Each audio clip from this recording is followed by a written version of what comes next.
Hello, hello, hello, everyone. Hello. One second, one second. Oh Lord. No, no, no, no, no, no. I hate I setting you up there. Put you right there. One second, one second, one second.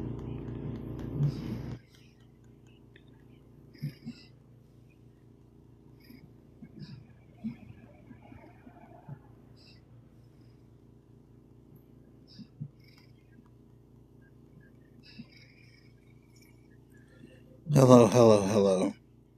Today we're going to talk about some of this stuff that's in the news. Shout out to NBC News, NBC Morning News Now. Let's go. Developing right now on Morning News Now, no deal. This morning, President Trump rejecting Iran's response to the U.S. proposal to end the war, calling it totally unacceptable. Iranian state media saying the plan focused on security and shipping traffic in and around the Strait of Hormuz and did not address Iran's nuclear program. Now, the Energy Secretary acknowledging that an interim deal may not include a nuclear agreement. The end point is going to be free flow of traffic through the international waters that are the Straits of Hormuz and an end to the Iranian nuclear program. So it's possible an interim deal might not address all of the concerns regarding Iran's nuclear program. Certainly that's got to be possible. Here at home, the conflict sending gas prices soaring as the Trump administration considers ways to lower the cost for everyday Americans. We will bring you the latest. New this morning, more than a dozen Americans now back in the U.S. from that cruise ship hit by the hantavirus. Pause. Why are these people back home when you didn't even quarantine these people properly? These people were not even quarantined properly, and you send them home. With one passenger testing positive for the potentially deadly disease and another showing symptoms. We will take you to Nebraska, where all the passengers will be monitored. Plus, a tale of two climates on the West Coast. Millions of people bracing for record high temperatures, while in other parts of the U.S., we are seeing freeze alerts and rain. We're tracking it all as you start your work week. And crying foul, growing backlash from soccer fans ahead of the FIFA World Cup. Why some organizers say that they dropped the ball when it comes to ticket prices.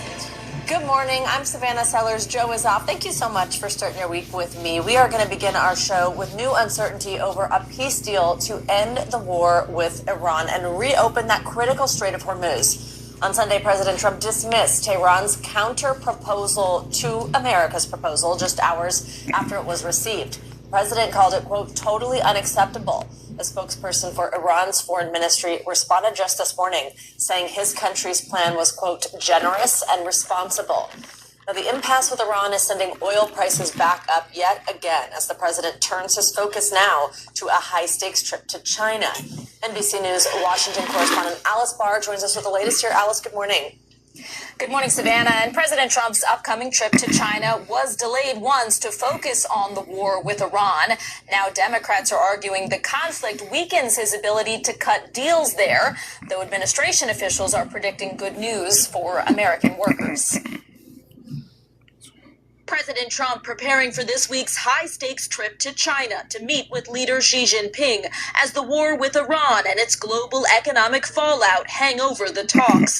The president rejected Iran's latest peace proposal, calling it totally unacceptable, without offering details. Iranian state media reporting it focused on ending the war and on security and shipping traffic in the Gulf and Strait of Hormuz, without mentioning nuclear weapons, something President Trump has called a must, reasserting the U.S. will get a hold of Iran's enriched uranium at some point. We have that very well surveilled. If anybody got near the place, we will know about it and we'll blow them up. Citing that very issue, Israel's prime minister underscoring the war is not over. There's still nuclear material enriched uranium that has to be taken out of Iran. There's still enrichment sites that have to be dismantled. The U.S. Energy Secretary on NBC's Meet the Press suggesting an interim deal might not fully address Iran's nuclear program. Certainly that's got to be possible. While acknowledging gas prices will remain high until the conflict is over and defending the administration for not securing the Strait of Hormuz from the start. We need to degrade their infrastructure to project terror around the Middle East, to threaten oil supplies in the long run. And we'll deal with this. Democrats pushing back. I will not support arms to the United States or any of our allies, including Israel, in the context of a war that is endangering our national security and Israel's. With no deal to end the war in sight. Iran insists its nuclear program is only for civilian needs, but an international watchdog says its enriched uranium goes beyond what's needed for peaceful purposes. It's also unclear who's leading negotiations, with Iranian officials finally acknowledging their new supreme leader suffered injuries to his back and knee, they say, though they're adamant he's recovering in good health. Savannah? All right, Alice, thank you so much. Well, in that interview with Meet the Press that Alice just mentioned, Energy Secretary Chris Wright said the Trump administration is, quote, open to all ideas to lower prices at the pump. Moderator Kristen Walker has more on their conversation. Hi, Kristen, good morning. Hello there, Savannah. This week on Meet the Press, I spoke with Energy Secretary Chris Wright about the possibility of the Trump administration suspending the federal gas tax. Let's talk about this debate over the gas tax. States like Georgia, Indiana, Utah have suspended their gas taxes, and there's a bill in Congress, actually, that would temporarily suspend the federal gas tax, which is 18 cents a gallon currently. Would you support suspending the federal gas tax to give families relief right now? Yeah, all measures that can be taken to lower the price at the pump and lower the prices for Americans, this administration is in support of. We are constantly looking for different ideas. We've taken a number of actions, releasing oil from our strategic petroleum reserves, getting 30 other nations to do that in coordination with us. We revised the EPA regulations on summer gasoline blend to make it easier for American refineries to produce more gasoline. We've been in contact with all American refiners, asking them to do shorter maintenance work this spring so they can keep pumping out more products. So we are working every day to offset this rise in prices because of a critical conflict in Iran, to drive prices down, and we're open to all such ideas. So this is significant what you're saying. You're saying that President Trump would be open to suspending the federal gas tax? We're open to all ideas. Everything has trade-offs, all ideas to lower. Sir, you did not answer the question. That's a yes or no question. Answer the question. Prices for American consumers and American businesses. You can see my full interview and a lot more at MeetThePress.com. You can also get more Meet the Press right here on NBC News Now every weekday at 4 p.m. All right, Kristen Walker, thank you so much. Well, for more on all this, let's bring in NBC News political reporter Megan Leibowitz. Megan, good morning. So we just heard there the Energy Secretary say that everything has trade-offs. So let's talk through what that is. What are the potential trade-offs of pausing the federal gas tax? And then how much of an impact would something like that actually have on prices? Would it really be a relief for Americans? Hey, Savannah, good morning. Yeah, so one of the trade-offs could be the way that it impacts the Highway Trust Fund, the federal gas tax. It provides a lot of funding for the Highway Trust Fund, which helps with projects related to highways and mass transit programs. Now, ultimately, this would require an act of Congress to ultimately move to suspend the federal gas tax. As Kristen had mentioned in that interview, Democrats in March had introduced a bill in order to try to temporarily suspend the federal gas tax until October. Now, that gas tax is at about 18 cents per gallon, but according to the Bipartisan Policy Center, it estimated that if the federal gas tax was ultimately suspended, it wouldn't ultimately go down. The price of gas per gallon would not ultimately decrease by the full 18 cents, but instead it estimated that it would decrease by about 10 to 16 cents per gallon. That's because of the way that the gas tax would impact and be impacted by gas supply suppliers and distributors as well. But, this comes amid these soaring gas prices right now. Yesterday, the national average gas price stood at $4.52 per gallon. That's up more than 50% since the war started. And also in that interview on Meet the Press, Energy Secretary Chris Wright declined to speculate on the possibility of gas prices ultimately hitting $5 per gallon, saying that he did not want to predict prices, Savannah. Megan, I also do want to turn now. We've got some big news on this redistricting battle that we are really just seeing across the country in quite a few states, all ahead of the November midterms. So on Friday, Virginia's Supreme Court struck down a new congressional map that would have created 4 more Democratic districts. Our viewers might remember this as big news because it was just approved by voters in a statewide vote last month. What did the court say here? Yeah, so this ultimately was a procedural issue. The Supreme Court, the Virginia Supreme Court, had ruled that Democratic lawmakers did not ultimately meet the procedural requirements to put that constitutional amendment on the ballot here. But this is ultimately marks a loss for Democrats because they were not ultimately able to get that new map that could have given them the possibility of gaining up to 4 additional seats. So Democratic lawmakers across the country were pushing back against this, criticizing the court's decision and vowing to push back and looking toward the November midterm elections as well. I want you to take a listen to how Congressman Ted Lieu of California, what he had to say about this over the weekend on CBS. So what the Virginia Supreme Court did was not only wrong, it was disgraceful. They basically said, hey, Virginia, spend all this taxpayers' money holding an election, do all this stuff, and oh, by the way, just kidding, that election didn't count. The court could have stopped this by not having the election in the first place. We're going to look at all available options. We're definitely going to try to keep fighting this battle.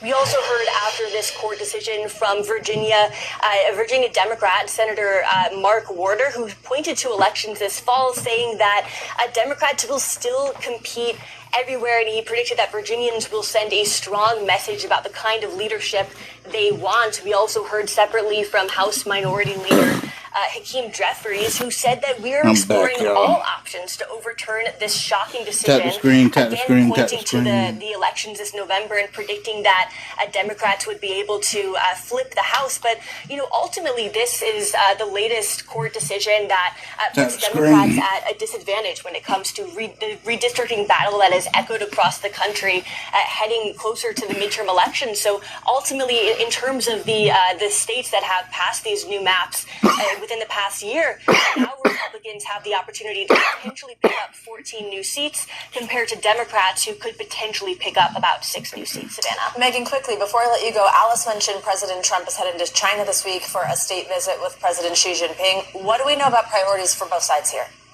So economic and trade issues are expected to be a major topic of conversation. This comes amid this backdrop of tariff tensions during President Trump's second term. Now, of course, this also comes amid the ceasefire and the war in Iran and the Strait of Hormuz being mostly closed as well. So that, too, is expected to be a prominent topic of conversation. Yesterday, a senior administration official had told reporters that President Trump has spoken with President Xi multiple times about Iran and Russia and revenue provided to those countries, as well as the possibility of potential weapons exports, saying that the senior administration official saying that those conversations were likely to continue. Savannah. All right, Megan, thank you so much. And a quick programming note, NBC News nightly news anchor, Tom Yamas, will be hosting special editions of Nightly News and Top Story live from Beijing starting tomorrow through the end of the week. You can catch that coverage of the president's trip by tuning in to Nightly News. It's on NBC at 6:30 p.m. Eastern, and Top Story, that's right here on NBC News Now at 7 p.m. Eastern every night. Well, this morning, millions across the U.S. are dealing with spring weather whiplash. In the southeast, some states were hit with destructive storms and baseball-sized hail overnight. And then out west, several states are battling dangerous heat waves. NBC News correspondent Kathy Park has the details. Severe storms targeting the southeast, from relentless rain to flooded roads to damaging winds tearing through neighborhoods. You know what's crazy? Lightning striking dangerously close to homes. 18 million from Texas to Mississippi bracing for even more destructive weather overnight. Oklahoma taking a direct hit from hail of all sizes, some as big as baseballs. Oh my goodness, look at that. The pellets beds of ice slamming into roofs, denting cars, and even spooking farm life. Oh, this is awful. Watch these horses sprinting to safety as hail crashes all around them. The National Weather Service confirming a tornado touchdown in Delco, North Carolina. This driver appearing to capture what could be part of that same storm system. And out west, the brutal heat baking 11 million across California and Arizona, with afternoon highs climbing into the triple digits. On Saturday, emergency responders rescuing multiple hikers from Camelback Mountain. These are very steep, very difficult trails to hike. And when you have the sun beating down on you for 3-4 hours, it's going to take a toll. More record-breaking temperatures expected in the days ahead, with another round of extreme weather right behind it. Kathy Park, NBC News. Oh, that hail is no joke. Let's bring in meteorologist Andrea Romero for an update on the conditions in your area. Hi, Andrea. Good morning. Good morning, Savannah. And we're going to begin talking about the heat because this is record-breaking heat, dangerous heat that's impacting here the western part of the country, especially parts of California and Arizona, with over 11 million people that will be under heat alerts for not only today, but the next couple of days, because we're expecting this hot weather to continue to impact all this area. In fact, we have the potential for record temperatures all the way from the Pacific Northwest through Texas, even parts of Colorado, and that will be through Thursday with triple-digit highs, especially here in Phoenix and Las Vegas and Palm Springs for the next couple of days. Look at Phoenix. Today we're expecting temperatures around 108 and 109 degrees, so that's dangerous heat. Definitely a day you want to stay weather aware, and you want to keep an eye on your vulnerable neighbors and find those moments throughout the day where you can find some shade and definitely stay hydrated. Now, as far as severe weather, we continue to track some storms here in the southeast, especially over parts of Texas. This is all part of that frontal system that extends into the mid-Atlantic. Some locally heavy rain will continue throughout the day along the coast. A few strong storms, especially extending all the way from Miami, Florida into Wilmington, North Carolina. And that weather will continue to trek on eastward, and that front tomorrow will be moving across parts of the Florida Peninsula with urban flooding quite possible in southeast Florida. And that's because we're expecting rainfall amounts of maybe 1 to 3 inches, especially in those cities with poor drainage. And then while the southeast is dealing with the storms up north, it's chilly temperatures. This morning, 22 million people are being impacted by those frost and freeze alerts. That May chill is definitely still sticking around for those locations with highs that are in the 30s in Green Bay, even in the 20s in Duluth. Fargo is coming in at 39 degrees. So while we have that record warm temperature, with above average temperatures in the west, we have that cool northeast temperature today, but we can see that hot air will start moving on eastward, and by late week, it's going to be quite pleasant for May in parts like New York and Norfolk and Cleveland. We're looking at temperatures that are going to be going back into the 70s, and by next weekend, we could be dealing with temperatures into the 80s, and we do have that fire risk up in the northern plains and parts of the Rockies, so we want to make sure we also take care in those areas. No kidding. A lot going on. Important safety reminders. Yes. Thank you so much, Andrea. We'll see you in an hour. Well, now let's get to another big story. Overnight, there have been some big developments in that deadly hantavirus outbreak. The 17 Americans who were aboard the cruise ship at the center of this have now arrived back in the United States. Health officials here say one has tested positive for hantavirus while another is showing symptoms. Spanish officials say that positive test was actually inconclusive and a second found it negative. In addition, a French woman also tested positive. She is in the hospital where officials in France say her condition. And again, the people on that cruise ship were not properly quarantined. Those people were not properly quarantined.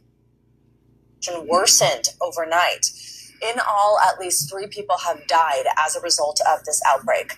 We have NBC News correspondent Anil Hamamdran joining us from Spain's Canary Islands, as well as NBC News correspondent Camila Bernal, who's joining us from Omaha, Nebraska. Good morning to you both. A lot to get to here. Camila, I'll begin with you. And this big news that some of those Americans are potentially testing positive or showing symptoms. What do we know about them at this point?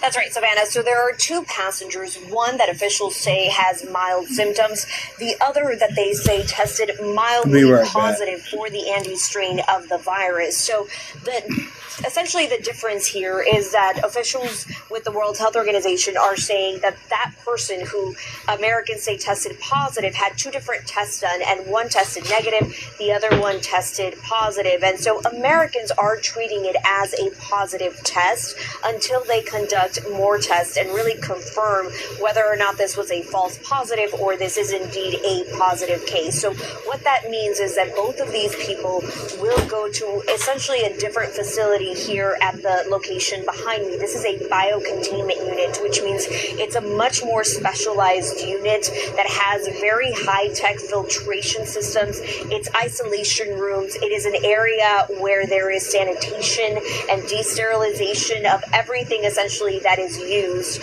And that's separate from the other area of this medical unit here behind me, where it's more of a quarantine location. And officials had described it as, say, hotel rooms, for example, where people will still have the option to have connections through digital chats or through virtual conversations with people. They say they have gym equipment, their meals delivered to them. So that's more of essentially a hotel stay for the rest of the passengers. Now, the question is, how long will all of these passengers have to stay here? U.S. officials have not really said if they will have to stay here or for how long. So we are waiting for a press conference to hopefully get more confirmation on that, Savannah.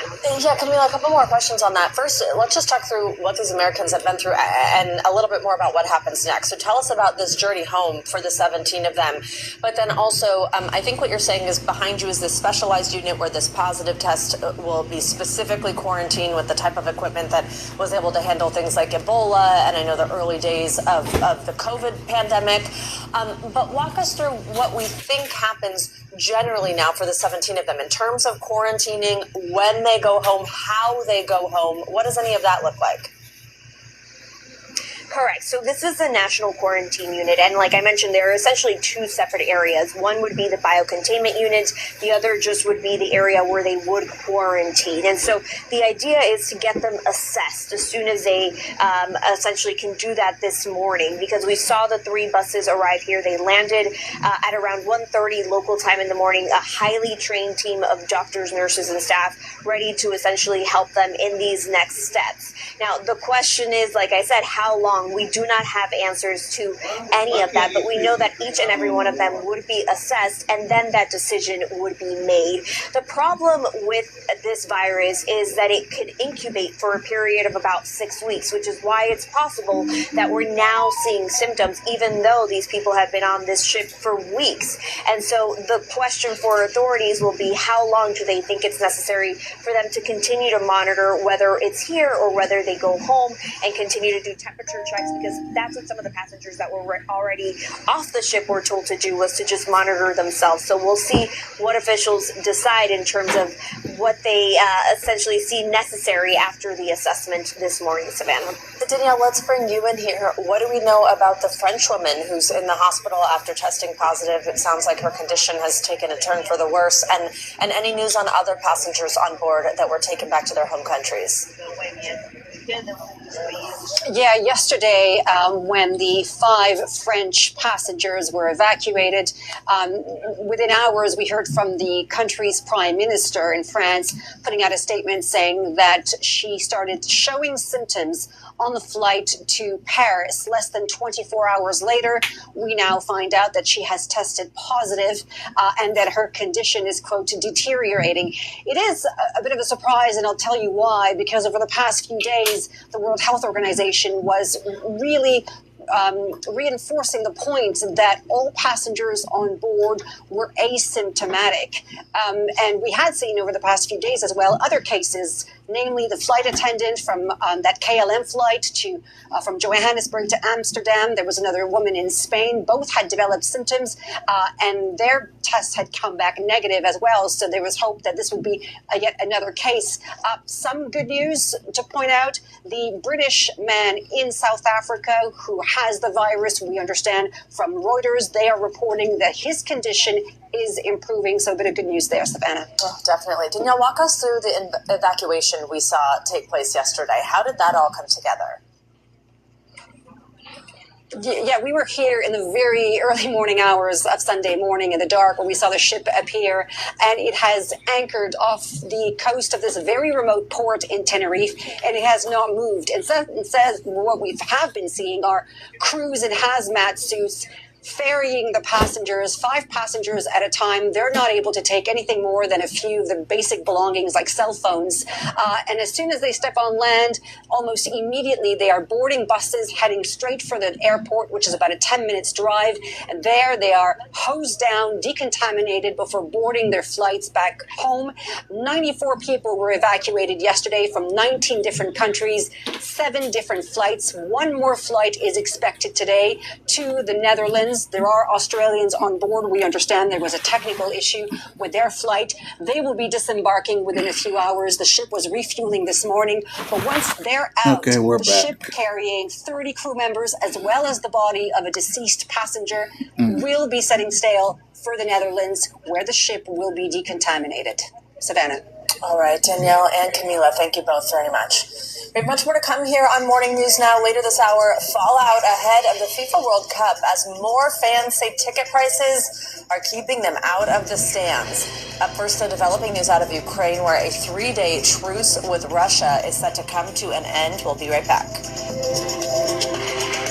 Welcome back. A 3-day pause in fighting between Russia and Ukraine is expected to end later today, despite hopes from President Trump that it would be extended.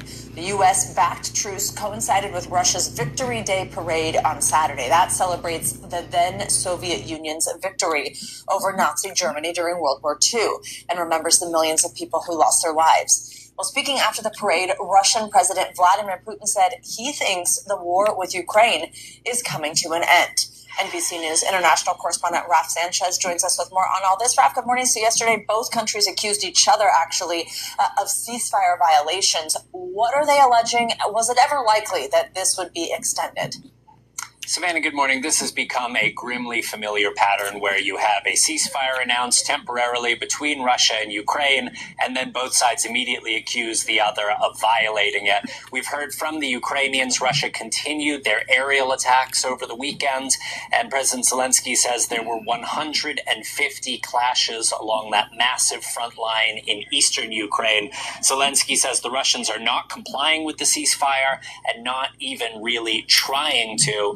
The Russians, for their part, are saying that they shot down 57 Ukrainian drones in Russian airspace yesterday, that Ukraine was continuing its aerial attacks. It never really looked likely that this ceasefire was going to be extended, and it does seem that the main priority for Vladimir Putin was to try to stop the shooting at least somewhat while that victory parade went ahead in Moscow. So, Raf, President Putin says he thinks the war is coming to an end soon. Why did he say that? How does he see it ending? Do we know? Yeah, these are interesting comments from the Russian leader, and it may reflect the fact that as difficult as this war is for Ukraine, it is also taking a toll in Russia. I'll give you just one example. He was speaking at the end of that victory parade you're seeing on your screen there. The hallmark of the victory parade during the Putin era has been seeing lines of Russian tanks, advanced missiles rolling through the streets of Moscow, and they did not do that this year. And it seems the reason why is they were deeply concerned that the Ukrainians might attack in the very heart of the Russian capital using drones, might strike that equipment. On top of that, you've got prices going up in Russia. You've got a lot of young men being killed or wounded on the battlefield. This war does not seem to be popular inside Russia. So it may be that Putin wanted to give his people at least some hope it may be coming to an end. I should say, 2 of his senior aides at the Kremlin have gone on to sort of pour cold water on this, saying that they think that this fight is going to go on for a while. Putin did suggest he would be prepared to negotiate with the European Union, and specifically with Gerhard Schroeder, who is the former chancellor of Germany. He's someone who's become quite pro-Russian since leaving office, and he is unlikely to be an acceptable choice for NATO, for Ukraine, and for the European Union. Sven. Raf, so if President Putin is keen on negotiating with the European Union, where does this leave the U.S.? Do President Trump and his main negotiators, Steve Witkoff, Jared Kushner, have a role here? What could we see unfold? So, Savannah, we actually interviewed President Zelensky in the Middle East back in March, and we were obviously very focused on the war in Iran, but I had the opportunity to ask him exactly that question. Are Witkoff and Kushner still really involved in this process? He gave us kind of an interesting answer. He said they are totally focused on the war with Iran right now. That is where all of their bandwidth is directed. He also said that for security reasons, during the war with Iran, it didn't seem like Witkoff and Kushner would be able to make the kind of trips they had been making previously to take part in Ukraine negotiations. So I think for the entire Trump administration, for Witkoff and Kushner specifically, the focus right now is on reopening the Strait of Hormuz, getting to some kind of settlement with the Iranians, and it does not seem like there's a whole lot of bandwidth for focusing on Ukraine. Savannah. All right, Raf, thank you so much. We've got more headlines from around the world this morning. In Nepal, a Turkish Airlines flight was evacuated after catching on fire. NBC News International correspondent Claudio Lavanga joins us now to take us around the world in 60 seconds. Claudio, good morning. Good morning, Savannah. Well, that's right. A Turkish Airlines passenger plane caught fire while landing in Nepal's main airport on Monday morning. Now, the Airbus 330 was carrying 277 passengers from Istanbul to Kathmandu when, upon landing, fire and smoke came out of the landing gear. There are no reported injuries among passengers who were all evacuated safely, but the airport was shut down Monday morning, disrupting air travel. Let's go to Thailand now, where on Monday, former Prime Minister Thaksin Shinawatra was released from prison in Bangkok after serving 8 months of a 1-year sentence for corruption. The controversial Shinawatra is a former telecom billionaire who served as prime minister from 2001 to 2006 when he was ousted by a military coup while he was abroad. He was later charged with abuse of power over allegations he used his position to benefit his own business interests. And let's end this tour of the world in Sweden, where something revolutionary is brewing in a Stockholm cafe. While at first glance it looks like a traditional cafe, the manager calling the shots, literally, is an artificial intelligence agent named Mona. But human baristas are not worried there to be replaced anytime soon, because they say Mona, which is also in charge of inventory, often orders the wrong amount of bread and even ordered canned tomatoes that are not used in any dish in the cafe. So it looks like, Savannah, that it's going to be a while before artificial intelligence replaces this. Yeah. A good old analog Italian coffee. I couldn't agree more, Claudio. An important part of all of our mornings. Thank you so much. Coming up on Morning News Now, cleanup concerns in the aftermath of those massive wildfires in California. The corners cut. I would say the corners were cut as far as the higher-ups who were giving the directive. I think they were trying to just rush the job. When we come back, why residents are questioning whether it's safe enough to rebuild and what an NBC News investigation revealed about the efforts. We'll be right back.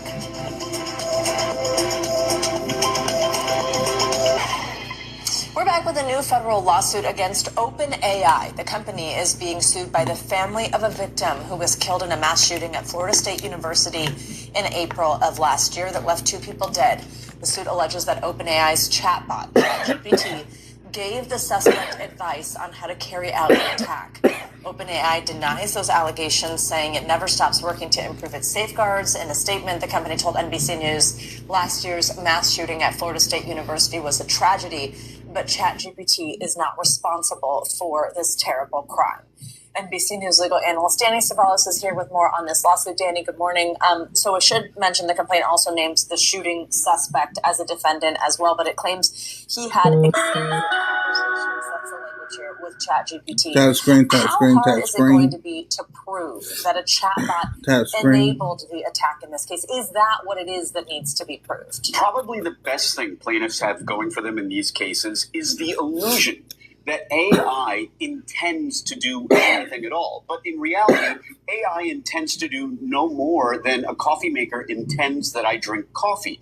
It's a machine. But the illusion, the way we interact with it, it sure does feel like a co-conspirator. If I put into ChatGPT, tell me how to rob a bank, a personality comes back and says, here's what you need, a balaclava, a weapon, all of these things. And it feels like intent. But this is a machine. It's not a co-conspirator that intends that I rob a bank. But the reality is we're on the frontier of this legal area of the law. So the courts, Congress, legislators have to decide how they're going to treat it. Is it Google, or is it something more than that may actually synthesize intent? There's also a criminal investigation in Florida for the same event here, for ChatGPT's alleged part in the FSU shooting. Does that have any impact? It might. If there are criminal charges, and it's funny because I have this exact same issue. I'm working on a motion as we speak for this. When you have parallel civil and criminal cases, it's not uncommon for courts to pause the civil case pending the outcome of the criminal case. The most obvious reason is that defendants in a criminal case have a Fifth Amendment privilege. They'll likely not testify. So they don't want to go in and sit for a deposition where they'll be forced to testify and thereby implicate their Fifth Amendment rights. But that's really only if there are criminal charges. So, Danny, we obviously have this lawsuit. It's part of sort of this growing conversation and a growing list of legal actions taken against these companies for the words, the actions of these AI chatbots. I'm thinking also of families with these tragic stories whose children have been speaking to an AI chatbot when they have been contemplating suicide. What are the possible outcomes here? If it essentially can be proven, right? I think that's one of the interesting things, that a human said this and then the chatbot said that, because there's this log of everything that happens. What are the outcomes here? If you have that information, you take it to the court of law and you ask, is this allowed? How can we stop this? We will remember this moment in history as the dawn of dealing with AI legally. And right now, we don't know what we're doing. So the most immediate thing you might see in a case like this is really one of three outcomes. The case gets thrown out by a judge who interprets the AI's conspiracy or involvement in this as not effective or a real legal claim. Or the parties might settle. You're going to see a lot of this with these companies. They don't want no trouble. We don't want to go to deposition, so we'll just settle out of court. Everything will be confidential. Or you might see ultimately this case go to trial, or legislation by Congress or state legislators as they try to deal with what AI is. Now that it's here to stay, how do we treat it legally? As a person, as a tool, or something in between? All right, fascinating. Danny Cefalos, thank you so much. Let's get to that story we teased a moment ago. An NBC News investigation has revealed some concerns about the cleanup efforts from the deadly 2025 California wildfires. Officials called it one of the fastest cleanups in the state's history, but now residents are questioning if it is safe enough to rebuild. NBC News correspondent Steve Patterson spoke with two workers directly involved with the cleanup. In burn-battered Altadena, homes are beginning to rise from the ashes. When I look at our property, it's still home. Caroline Chacon plans to rebuild too, but worries about what's been left behind. It looks like you can still see the fire damage left on the pavement. Absolutely. Chacon says that her lot was never properly cleaned by the U.S. Army Corps of Engineers and points to a fire-charred patio, a sinkhole that formed after her lot was cleared, and parts of her home's foundation as proof. She says she'll have to pay for the debris removal herself and worries about toxins potentially leaching from them that could be lingering in the soil. There's always going to be the concern of what is left behind. At the end of the day, they did not do a good job.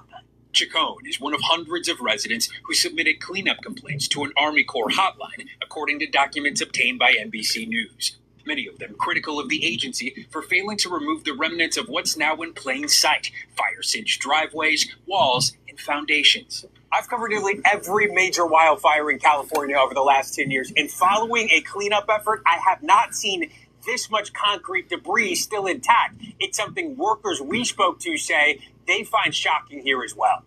How atypical is that amount of material left behind compared to what you've seen before? It's so excessive.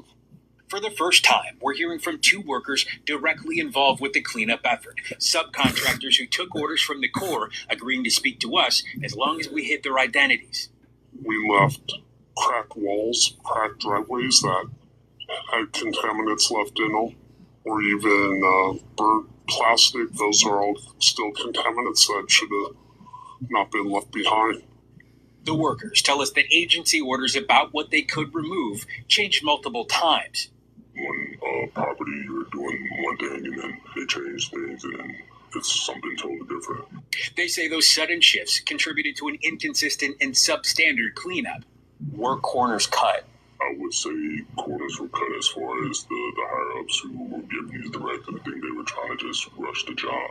Recent data from researchers at UCLA appears to support what the workers and many people there fear. That cleanup was done hastily without quality control, and that lead levels on nearly 20% of cleared lots in Altadena still exceed state safety standards. The U.S. Army Corps of Engineers tells us soil testing was not part of the mission assigned by FEMA, and its mission evolved based on what was learned in the field. Adding, the integrity and safety of our fire debris removal operations was the highest priority, and the U.S. Army Corps of Engineers addressed every reported concern throughout the process. The unknown of what remains still weighs heavily on these workers. I think it's important that the community knows what they're coming back to. If it's not good enough for my family, it's not good enough for anyone else. You wouldn't let your family move back to this? Nope. If I didn't clean this property myself, absolutely not. Regret for a job that felt unfinished and concern for what might come next. Steve Patterson, NBC News, Altadena, California. Thanks to Steve for that such important reporting. Well, coming up on Morning News Now, World Cup controversy. Fans crying foul over skyrocketing ticket prices. I'm not willing to pay this. That's not what the... I'm going to go ahead and cut this off right here. I pray and hope that y'all have a good rest of your day. I'll see y'all again soon. Peace.